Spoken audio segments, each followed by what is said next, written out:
বাংলাদেশের দুটা উদাহরণ দেয়। এক নম্বর উদাহরণ, গত সপ্তাহে আপনারা জানেন কক্সবাজার আমার একটা প্রোগ্রাম ছিল, তো হেলিকপ্টারে গিয়েছিলাম। ফেনী জেলা যখন পার হচ্ছি আমি দেখলাম 3টা উইন্ডমিল চিনেন তো, বিশাল পিলার, 3টা-4টা পাখা থাকে, বায়ু বিদ্যুৎ কেন্দ্র, বাংলাদেশের প্রথম বায়ু বিদ্যুৎ কেন্দ্র এটা, মুহুরী প্রজেক্ট বলে এটা সম্ভবত, মুহুরী প্রজেক্ট। তো সাগরের বাতাসের ঝাপটায় এটা ঘুরে এনার্জি হয়, ইলেকট্রিসিটি উৎপাদন হয়। তো আমি পাইলটকে বললাম, ভাই এগুলো থেকে কেমন ইলেকট্রিসিটি উৎপাদন হয়? কয় হুজুর একটুও হয় না, কিছুই হয় না। কিছুই হয় না মানে? বলে হুজুর বাংলাদেশে যত উইন্ডমিল আছে এটার পাখা একটাও ঘুরে না। আল্লাহ, বলেন কি? তাহলে যে কোটি কোটি টাকা ব্যয় করে যে উইন্ডমিল, কয় হুজুর ভিতরে ফিটফাট, উপরে ফিটফাট, ভিতরে সদরঘাট। তার মানে কোটি কোটি টাকা দিয়ে এই উইন্ডমিল বানায়, এখানে কিছু নাই। দুর্নীতির আড্ডাখানা, আখড়াখানা বাংলাদেশ, ঠিক কিনা বলেন? হায় রে, জাপানিজরাও মানুষ, আমরাও মানুষ।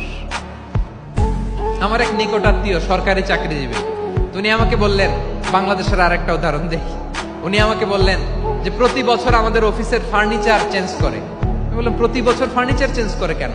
বলে যে ফার্নিচার নতুন পারচেজ করলেই তো এখানে টাকা, নতুন কিনতে পারলেই টাকা, নতুন উন্নয়নের সবক শোনাতে পারলেই টাকা। প্রথম আলোর রিপোর্ট, কি আলো? প্রথম আলোর রিপোর্ট, গত 15 বছরে উন্নয়নের নামে লুটপাট হয়েছে প্রায় 3.25 লাখ কোটি টাকা। কার রিপোর্ট? আমাদের বানানো কথা।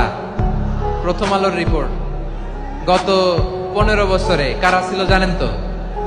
হ্যাঁ, শুধু ওনাদেরকেই দোষ দিয়ে লাভ নাই।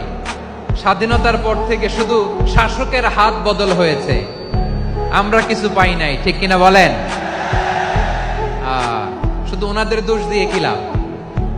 একদল খাইছে, আরেক দল খাওয়ার জন্য রেডি হয়ে আসছে। আমরা এরকম চাই না, জনগণকে ফুটপাতে বসাই দিচ্ছে। প্রিয় ভাইয়েরা, জাপানের মানুষও মানুষ, আমরাও মানুষ। সিদ্ধান্ত আপনার, কোন মানুষ হবেন, ভালো মানুষ না খারাপ মানুষ? আজকের আলোচনার বিষয় হচ্ছে মানব সম্পদের উন্নয়ন, হিউম্যান রিসোর্স ডেভেলপমেন্ট।